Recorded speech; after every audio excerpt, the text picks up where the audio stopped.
Istorya ng pag-ibig na wagas. May girlfriend po ako, si Denise. Sa totoo lang po, Uncle at Tita, miss na miss ko na Istorya po si Denise. ng pagtataksil at pang-aahas. Tama ba itong ginagawa natin? Tama yan. Baka mahuli ka ng asawa mo. May ginawang panakip-butas. Sinasabi ko na ginagamit mo lang ako. May happy ending ang wakas. Damdaming malambot. At matigas. Tingin mo sa akin mukhang pera, ha? Ang kailangan ng bata, ama. Sa live drama, pwede nang ilabas, tutulo na, at tatagas. Ang mga katas ng nakalipas. Katas ng nakalipas.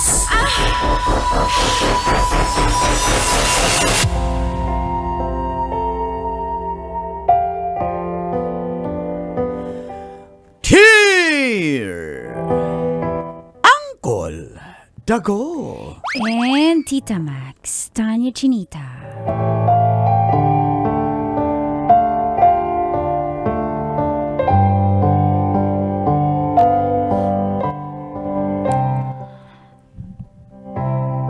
Feel good morning, call and tits. Tawagin niyo na lang po akong Rosemary.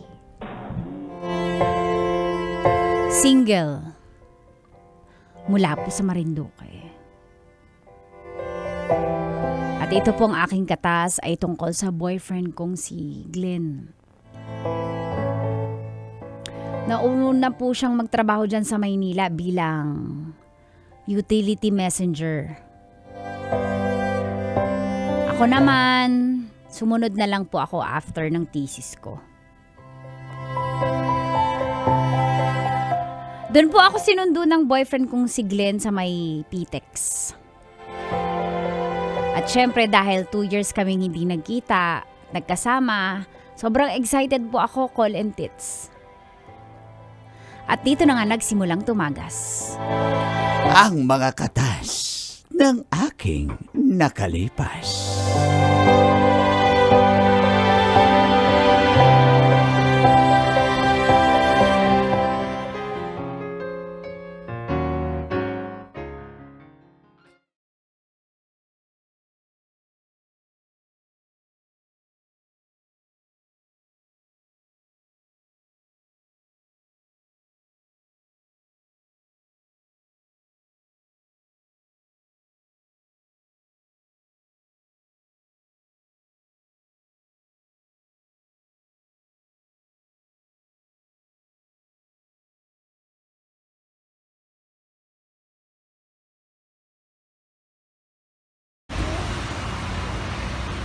Ay, saan na ba yun? Nakakatakot. Di ko alam dito. Saan ba yun? Dami kasing daming Jollibee dito. Saan ba yun? Saan ako pupunta? Naiihi na rin Mahal. ako. Oh! Glenn! Mahal? Glenn! Rosemary. Glenn! Basta. Glenn! Natatakot ako. Kanina pa ako dito. Uy, pasensya na, na-traffic ako. Sobrang, alam mo naman to, Manila na to eh. Sobrang traffic dito eh. Papunta. Oo, pero natakot ako eh. Okay ka lang? Ikaw ba yan, Glenn? Bakit? Ang puti-puti mo at saka ang gwapo-gwapo mo. Ibang tubig dito sa Manila. Kaya nga eh. Sa atin kasi, hindi ka sa dagat, doon ka sa... Oo nga eh, pero ang sa gwapo balon. naman. Hindi mo ba ako na-miss? Oh, na-miss kita, siyempre. Kala ko ikaw. hindi mo kasi siputin dito. Mag-isa ako dito kanina. Pasensya, hindi kita nakilala agad. Kala ko, pumuti ka na. Hindi, joke lang. Grabe ka naman. Siyempre, tubig dagat pa din yung lumalabas sa puso, no? Oh, Na-miss kita. Na-miss din Gutom kita. na ako. oh, sige, kain tayo. Tapos, kain muna tayo dito sa terminal, sa Sige, PTX. sige. Tapos kumain, uwi na tayo. Pasensyahan mo na yung boarding house namin ni Kuya, ha? Okay lang. Ako nga ang nahihiya eh. Tara, kain muna tayo. Miss na miss kita. Miss din kita.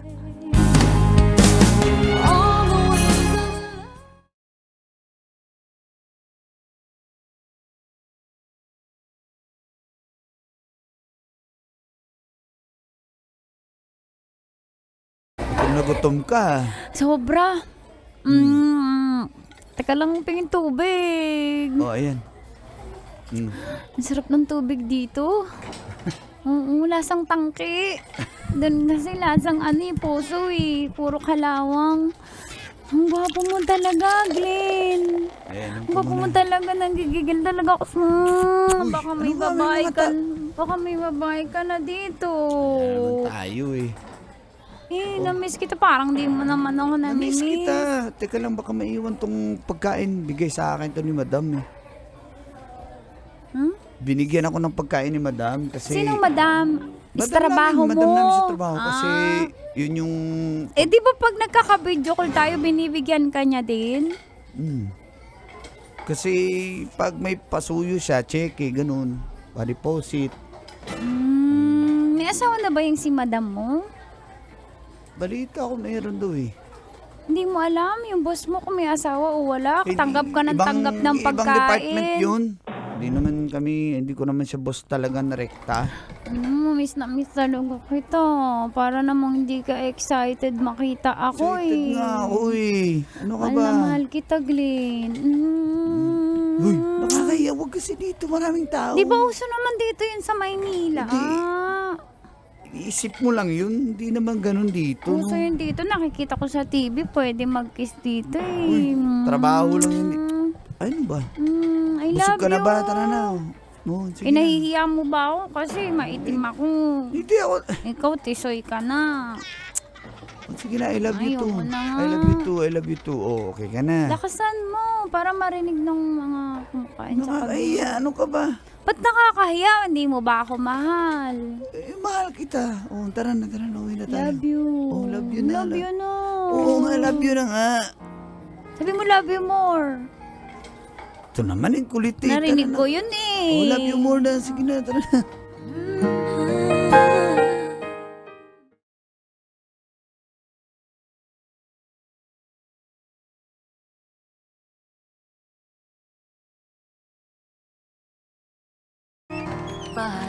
Liga, pasok. Pasensyahan mo na tong ano. Asan yung tito mo? Ay, kuya ko? Ay, yung Nasa kuya mo. trabaho. Guard yun eh. Dito kayo. Pero pwede na malinis naman. Linis mo talaga sa Masikip ka lang bahay. dito. Oh, pasensya mo Okay na lang. eh. Ano mo na. Nag-rent lang din kami dito. Parang inantok ako bigla ah. So ano, okay ka na? Ha? Inantok ako. Sige, pahinga muna ako. Sige, pahinga ka muna dyan. Pagpapahingahin mo talaga ako. Tagal tayo hindi nagkita sabi eh. mo pahinga ka. Matutulog ka, di ba? Hindi mo yata ako love eh. Love kita, Glenn Rosemary. naman eh. Gusto ko lang mapahinga ka para hindi ka mapagod. Pagod ka sa biyahe, di ba? Pagod ako. Oh, sige, pahinga ka na. Love you. Oh, love you. Pahinga ka na. Mamaya na. Ano ba? Ano bang gusto Pag mo? gusto ko pa rin mapagod. Ay, naku, ikaw talaga. Magpahinga ka na nga. Kiss lang muna. Sige na, alam mo naman tong probinsya girl na to eh. Miss na miss ka eh. Sige na. Ikaw talaga?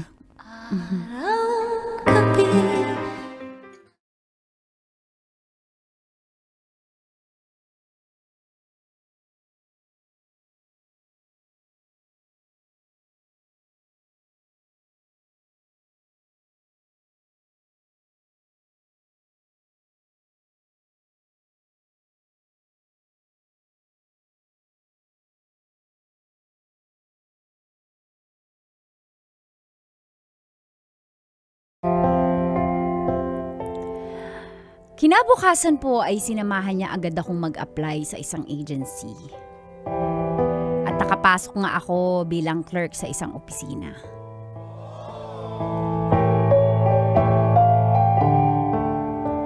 Natanggap ako. Medyo maliit yung sweldo pero pwede na no, starting. Okay na yan. At least ganun naman talaga Siyempre dito sa mataas Manila. yung pangarap ko no. Pero dahil natanggap ako, ititreat kita. Huwag na, ipunin Ako mo na lang ngayon. yan. Hindi, para ano lang naman eh. Sige na, libre Ipunin kita. mo na nga yan. Sige na, Chicken Joy. Isang libre lang, tas okay na. Sige na. Bye! Oy, kuya. Narinig ko kasi may libreng pagkain. Sama ba ako dyan? Kuya, oo, tinake out din kita ng extra rice. Extra rice! Sinama na ng gravy para may ulam ako. Akin yung gravy, favorite ko yun eh. Extra rice lang sa'yo. Amoy-amoy ka na lang muna sa manok. Kawawa na. Sige, papasok na ba? Baunin ko na lang yung extra rice yan. Sige, Papasok thank na sa you, trabaho. kuya. Len, una na ako, Len. Sige, kuya. Ingat po. Alam mo, mahal, kapag tatry ko pa din mag-apply sa ibang agency kasi parang naliliitan ako sa sweldo eh. At saka baka mamaya pagod naman ako dyan sa trabaho na yan. Clerk lang naman, tapos lit-lit naman Uy, ang sweldo. wala, hindi ka pa nga nagsimula. Ganyan na yung ugali Siyempre mo. mataas yung pangarap ko, no? Tignan mo muna kung malay mo. Ma-promote ka kaagad dyan. Di ba? Sige, tingnan ko lang. Testing lang.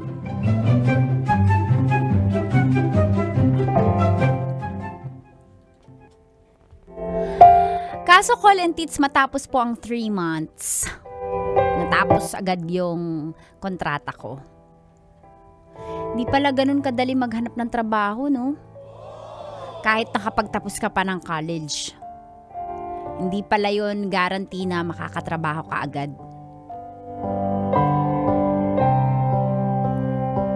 Hindi nga scope ng ko yun, nung pinirmahan kong kontrata, hindi ko trabaho yun, kaya hindi ko ginawa. Kaya sabi, last day ko na sa 31. O di sige, okay, choosy pa sila sa akin. Swerte nga nila sa akin, no? Inis. Kala mo naman kawalan sila sa buhay ko. Paano ka ma-absorb sa kumpanya? Ay naku, hindi ako ma-absorb sa kanila.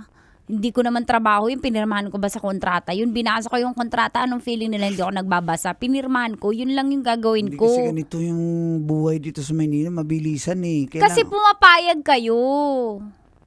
Ganon talaga. Ako nga, nung una, utility lang ako. Tagatapon basura, tagalinis. Janitor. Payag ka kasi. Ako nga nakapag-college nga ako. Nakapag-college ako. Yun na nga yung stepping stone ko. Siguro, yung lamang ka diploma sa akin. ko. Ako naman, nagtapos naman ako vocational nga lang. Pero, tignan mo, na-improve, nag-messenger ako. Kasi... Inisyon ako ng motor. Pantrabaho. Kasi yung amo mo, type ka. Diyos ko. Ay, nako. Saan Kala mo naman hindi yan? ko napapansin yun. Swerte ka kasi bet ka ng amo mo, ng madam mo. Madam. Pero lagi kang binibigyan ng pagkain tsaka tip. Siyempre, kaya ka nag-e-enjoy. Hindi yan sa ganun. Ako kasi, pinapagawa sa akin yun, hindi ko naman trabaho. Hindi naman scope ng work ko yun. Pinag-OT ako, walang bayad. Ano yun? Ikaw kasi, kahit wala kang OT, may tip ka. Magsama na nga kayo ng boss mo, naiinis ako eh. Yan ka na sa madam mo. Kain mo na lang kaya yan. Gutom ka lang. Hindi may ako pagkain dyan, may gutom. burger dyan. Ayoko. Bigay Wala ni na madam. ako sa Tsaka mood. spaghetti, bigay ni madam. Kainin mo. Lamunin mo yung bigay ni madam. Binigyan lang naman ako. Ano bang talagang relasyon niya ng madam na yan, ha? Wala kaming relasyon. Araw-araw may pagkain, na buhay ka. Yung libre ko, hindi mo kinakain, pero pagkain niya, kain na kain mo, ubos na ubos mo, papakain mo pa sa akin. Hindi ko kakainin Para yan, no? isang beses mo lang ako nilibre eh. Nagbibilangan tayo dito? Nagbibilangan Ako kasi na nga sumalo lahat eh, di ba? Pati kuryente, tubig dito. Yan ang nagbibilang. Hindi, binibilangan mo rin ako eh. Syempre wala pa naman ako regular na trabaho, naghahanap ako ng matino, yung tama sa tinapos ko. Yung tatapatan, yung course ko, no? O bakit ginaganyan mo yung madam ko eh? Ang bait-bait ng tao. Madam ko? Tumutulong nga siya sa akin. Madam ko? Yun yung tawagan nyo? Madam, kasi madam ko naman talaga. Salang nga naman, Doon sir. ka na! Uwi na lang ako ng probinsya. Total, may madam ko, ikaw. Sweet nyo naman. Ano ba talagang gusto mangyari? Ha? Huwag mo muna akong kausapin. Maghanap ako ng bagong kumpanya.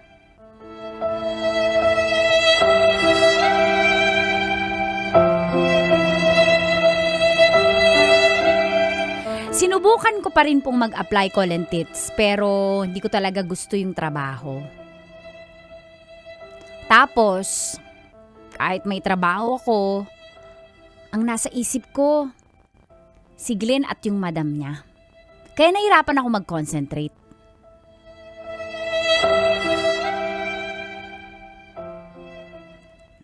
Oh, Paano ka nakabili ng mga damit na ganyan? Ha? Utility ka lang. grabe ka naman magsalita sa utility Sige, ka lang. ano Bakit? sa bandam mo yan galing? Ito, nangukay ako. Ito. Kala mo Okay. kasi, ano-ano lang no? Kala mo hindi ako seryoso sa sinasabi ko. Nasasaktan na ako Nagsiselos na ako dyan Inaano ka ba? Mas lamang yung pagmamahal, attention mo dun kay madam mo. Hindi ko alam ano relasyon nyo. Alam mo, babalik na lang ako ng probinsya, nakabili na ako ng ticket. Trabaho lang yun. Tinan mo, hindi mo nga ako mapagtanggol Ano ba yung pagtanggol Hindi ko mo ako sa'yo? mapili kaysa dyan sa madam mo. Hindi mo ako mapili-pili. Laging madam, madam, madam. Mas mabuti pa nga si madam, may malasakit sa akin. Kasi nga, di ba, utility messenger lang ako. Magkano lang sweldo ko? May malasakit siya. Binibigyan Ako nga may pagkain. natapos ako. Mas malaki pa yung sweldo mo sa akin. Kaya ayoko na dito. Babalik na ako ng Maynila. Hindi ko na matisi mga tao dito. Pati ikaw. Ako pa. Inaano ba kita? Babalik na ako. Hindi ko kaya yung buhay dito. Pati ikaw. Nakakadagdag ka stress sa akin. Doon na lang ako. Babalik na lang ako ng probinsya. O ikaw, yan ang gusto mo. Damo? Hindi mo man lang ako pipigilan. Ikaw insist niyan, di ba? Ikaw may gusto. Sinusubukan lang kita pero tingin mo gustong gusto mo na mag-solo kayo ng madam mo. Uwi na ako. Sa'yo ulit ang pitik. O di umuwi ka, pumunta ka na. Talaga. Doon ka na sa madam mo Alam mo talaga. Kahit ano na lang mga binabato mong issue. Palibasa, neg-neg ako. Ha? Kayo manggi, ikaw tisoy ka na. Kaya type na type ka ng madam mo. Ay, nako. Bala ka dyan. Uwi na ako. Dyan ka na! Yan ang gusto mo. Yan ang gusto mo. Sige. Di kita pipigilan. Di ba gusto mo para maging malaya ka na, di ba? Bahala ka, anong gusto mong gawin?